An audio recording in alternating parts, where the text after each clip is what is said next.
Hey everyone, so today we're looking at the 8.15 PvE changes coming out in about a week's time roughly, and it's mostly about the massive crit changes coming into the game. It looks like Riot is actually going to keep the game faster now, so we're going to have it how it is at the moment, more of a snowball, not go back to how it used to be. They're basically putting crit champions inside of that world. Let me know what you think down below, but let's catch you up to speed with the crit changes first of all, and then a few other changes at the end. So all of the changes are basically around the items. Like Infinity Edge is 200 gold cheaper down to 3,400. The recipe is changing to BF Sword, Pickaxe, and a Longsword. The true damage has been reduced to 10% though from 15%, and the 80 lowered by 10 to 70. But actually there's another thing here. Against minions and monsters, it does 50% bonus crit strike damage like it used to, but only to minions and monsters. The attack speed items are all changing as well. They're 100 gold cheaper down to 2,800, and Static Shiv as well has had its crit reduced to 25%. All of the others are still 30 for now. Stormrazor finally, 400 gold cheaper down to 2,800 gold. It builds out of a BF sword, 2 long swords, and a dagger. The 80 has been lowered by 10 to 65, and the attack speed has been lowered by 5% to 25%. They actually had another version of this earlier, which was 2,700 gold and 60 AD. So if you go for a 100% crit build with a Stormrazor as your first item, it's actually going to be 800 gold cheaper, which is a really good start. The thing is, they're all nerfed, right? They all have lower AD. So what is the deal? Aren't they going to be worse? Well, yeah, kind of. Late game, they will be full build for sure, but early game, mid game, you'll have more items complete, so it's going to be better. This is the first thing that it means for the game. Being cheaper means that you can complete them a little bit faster and be stronger faster into the game. Crit champions get a lot of their power from items. That yes is a little bit less power, but they get that crit and they get that power earlier in the game. There's no more waiting for like that mega late game basically. Crit champions will actually get crit before it's too late in the game and you've already lost. The other thing is Stormrazor. So this is a massive change. Ghostblade is viewed as a mega cheap item, right? That is 2,900 gold. It is 10 less AD than Stormrazor, but it has penetration and cooldown reduction and stuff. It's still though, Stormrazor is 65 AD, still has 25% attack speed, which is the same as Obey the Ruined King. Plus you get the guaranteed crit and the move speed and stuff. This is really cheap now. It is a boost to crit champions, lane, and early fighting power. So numero uno, why crit champions will actually be better earlier into the game is they can rush this a lot faster into the game now. They can get this in the lane phase and actually start to do damage. This will also bring back the triple crit, but this time it'll be 100% crit build. Very, very obvious that Riot wants us to be able to build 100% crit and go triple crit items. Static Shiv has 25% right now, so double that to 50%, and the others give 30-60, so that is over 100% if you get both of them. Before you would have had 120% crit, and obviously you're wasting 20% crit. You're actually spending gold on that crit, which you don't even want. So now it's more cost efficient to go 100% crit build. Basically, you will reach that 100% breakpoint much earlier into the game. 400 gold earlier, actually 800 with Stormrazor like we said. The thing is, once you hit that stage, you're going to be more powerful in the game and you can actually carry. Like now you don't have to waste as much gold going for it, so it's much better. That leads on to another thing, talking about game pace and stuff like that. So new Infinity Edge was designed to be better scaling with items than the old Infinity Edge. That was the entire idea. The problem is though that the game sped up at the same time as those changes, so the game went one way and the 80 carry power went the other way. They went in opposite directions, meaning we don't get as many items on average anymore, so the new Infinity Edge doesn't really work. So what this is doing is basically taking away some of our late game power at full build and giving it to us earlier into the game. That is the entire idea, and that should then mean the crit builds can mirror other champion builds much better and stand more chance of actually having an impact. The last thing is making Stormrazor and Infinity Edge much easier to buy and to build up to with better components. Saving 1,300 gold twice to get Infinity Edge for 2 BF swords was a pain in the ass. It was really hard. Now you can grab BF sword, pickaxe, and a longsword, piecing together the AD before you complete it. It's the same with Stormrazor. It is so easy to base and buy now. If you have 1,300, that's great. You buy the BF sword. If not, you buy 2 longswords and you can still get some damage to fight with. It just means that when you're building towards those items, you'll be a bit stronger with the pieces in your inventory. You don't have to sit with like 1,000 gold and not spend it because you can't quite afford that BF sword. The big question is, will it make crit 80 carries as broken as before? And not really. The big thing is that Infinity Edge still doesn't buff crit damage like before, not for champions anyway, so that is what makes a massive difference. Crit 80 carries will still take longer than like a Misfortune to get going or something, but they will get to those 3 needed items much faster into the game. The game is more snowbally. This is trying to make sure that they can keep up basically. There are a few other things as well, by the way. So Bloodthirst and Mercurial, they they had their AD lowered by 15 and their total cost lowered by 200. The Bloodthirster one was actually removed from the PvE. The Mercurial one is still there at the moment, but Essence Reaver as well had the AD up to 75. So with all of these, a full build, Stormrazor, triple crit, and Mercurial is actually 1,000 gold cheaper than it would have been before.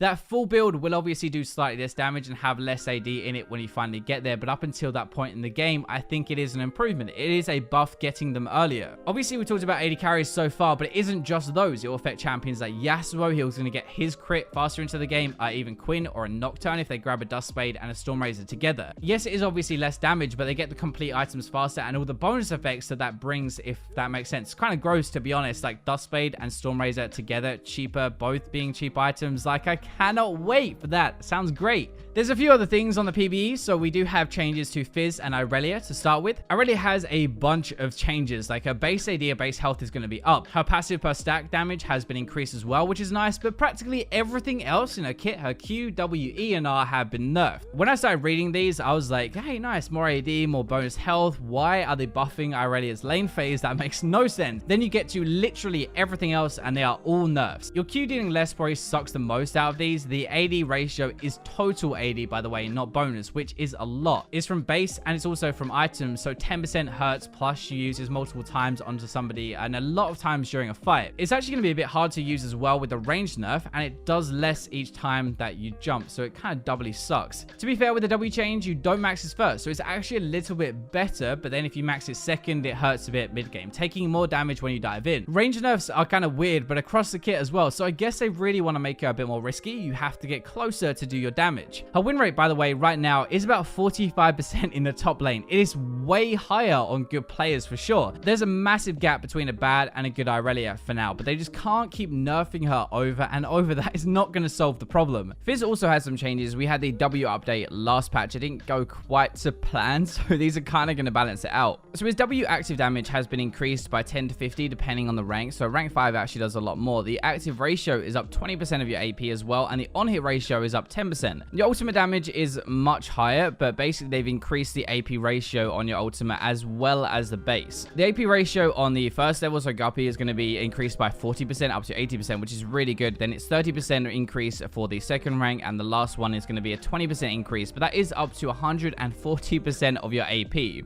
If you didn't know, by the way, your win rate tanked after the update really hard. W change will take a little bit of time to adapt to. It wasn't that like intuitive to get used to straight away, but it definitely reduces his one-shot potential, which made him worse. These are kind of nuts though. It's not so much about the base damage change. Like, they're pretty nice. Honestly, you get 50 extra on your W and 50 extra on your ultimate, but those probably are not going to break my back. Like, they'll be good, but they won't kill me. It's honestly the AP ratio. It's like 20% on his W now, and it's a 40 to 20% increase on his ultimate at the same time. That is what seems nuts. That is a lot of damage flying around now. The base will help your early to mid game, basically, and then the ratio kicks in mid to late. So he's going to be better. His W and his ultimate will do more damage at every single stage of the game. I kind of do like it, though. As weird as it sounds, the ultimate is really going to hurt now, like so bad. If you get hit by that, you're probably going to be dead. That is kind of fair, though. Like, if you flash it, you dodge it, you bait it, you Zhonya's it, or whatever, you stand a chance then to turn that fight around, because a lot of his damage, a lot of these buffs are going into that ult. The final changes here are to support items. So Coin, Spell Thieves, and Relic Shield are all going to be 50 gold more expensive now, up to 400. This might not seem like a very big deal, but now you only have 2 potions in lane instead of 3, because you start the game with 500 gold, so that's 2 pots and then one of these items. With supports having more damage and being more important in the game, it's become a lot harder to lane against them. You chunk the support, you get a good trade in, but they have 3 potions and you only have 1 normally, even though you probably do about the same damage at that stage in the game. Basically, before I turn this into a rant, trading onto a support is going to be better now after the changes. There's more chance to get them a bit low and be able to kill them after that. They can't trade like a dumbass and then just pot up. Again, though, it makes lane phase way more about fighting, and we're more likely to get more kills, hopefully, plus it actually weakens the mages a little bit. If you think about it, those are the ones who tend to use potions more because damage you get onto them actually sticks, so Brand, Zyra, and stuff might be just a little bit weaker. So So the PvE updated last night. I've had to go back and re-edit this video. There are a few other changes as well. A Kindred, for example, like, is probably one of the best junglers at the moment